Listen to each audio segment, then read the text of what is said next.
I'm Tom Layson, and this is a Northwest Now Digital Extra. Manny Ellis' last words were, "I can't breathe, sir."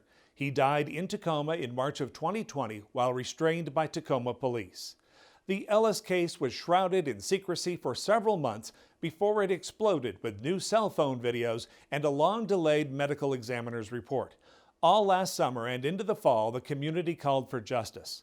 Not long after that, Tacoma's police chief retired. The Pierce County Sheriff's Department was forced to recuse itself as a legally mandated outside investigative agency after it was discovered one of the department's officers was on the scene that fateful night, and the Washington State Patrol had to pick up the investigation.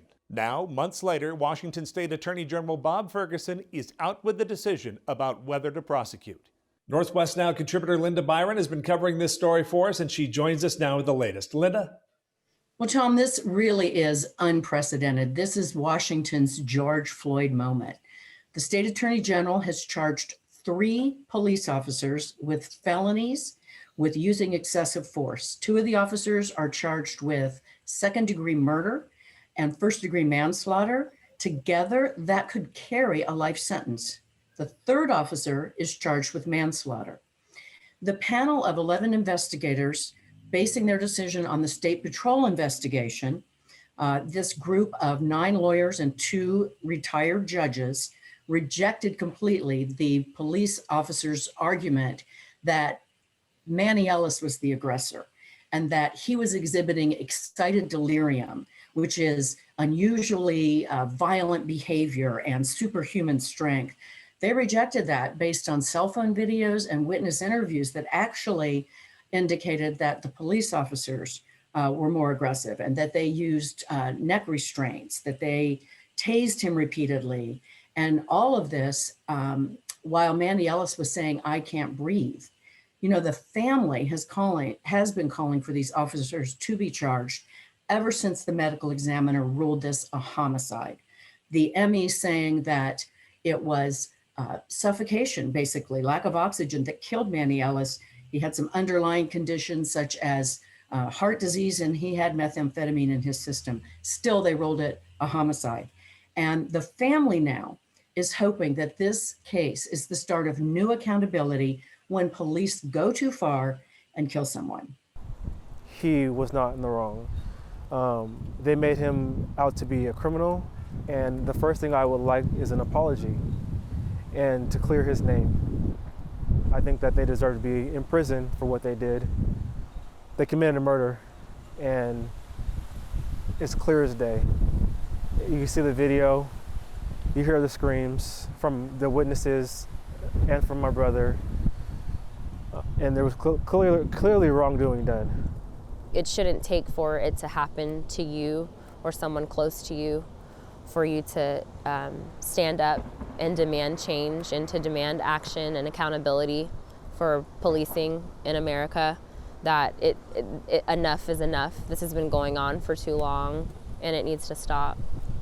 It's important to note that this is just a first step. The officers are charged.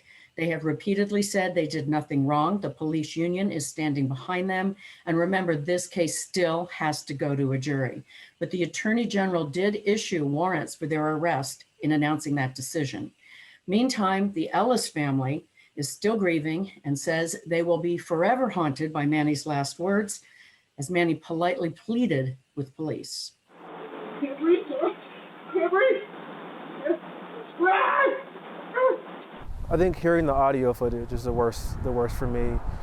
It gave me nightmares, definitely. I would wake up crying, hearing my brother's voice, and you know, it's hard to even talk about, you know, now, but yeah, it's just very painful. He was a musician. He's an artist. He was a jokester. He kept us laughing.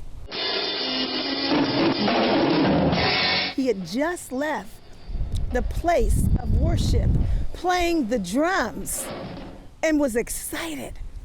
I spoke to my son 15 minutes before he left, from 10 o'clock to 10:15, and then my son was dead.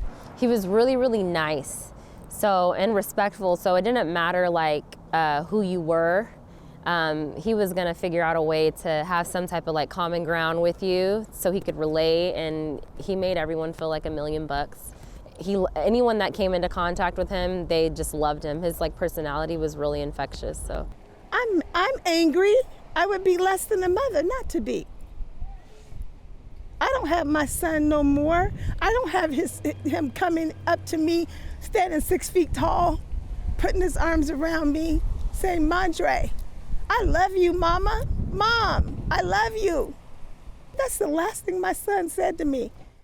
So this charging decision comes just as Washington's governor has signed new laws, 12 new laws, that cover all kinds of police reform, including banning chokeholds, requiring robust independent investigations, and also banning no-knock warrants.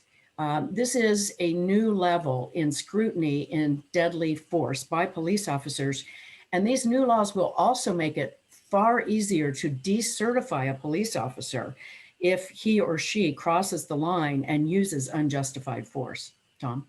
Yeah, Lindy, certainly some big changes coming to law enforcement here in the state of Washington. Anything in the press releases that indicated that any other charges would be pending, or does this sound like this will be it? It sounds like this is probably it, but there were 5 Tacoma police officers put on administrative leave after these cell phone videos surfaced and the case was moved over to the State Patrol. And 3 of those officers are now facing charges. It appears the other 2 will not be facing charges, and no charges against Pierce County, even though one of their deputies was at the scene. And as you know, that's the whole reason that this case went to the State Patrol. Altogether, this has taken over a year. But again, this really is a bombshell. This is the first time the Attorney General has ever charged a police officer with a felony for using too much force. All right, Linda Byron, thanks so much. Great reporting on this story. Thank you. Thank you, Tom. Anytime. To see our full discussion about the Manny Ellis case, be sure to look in the Northwest Now digital section of kbtc.org. Northwest Now airs Friday nights at 7:30 right here on KBTC, and be sure to look for more digital stories like this one by following us on Facebook and Twitter at Northwest Now.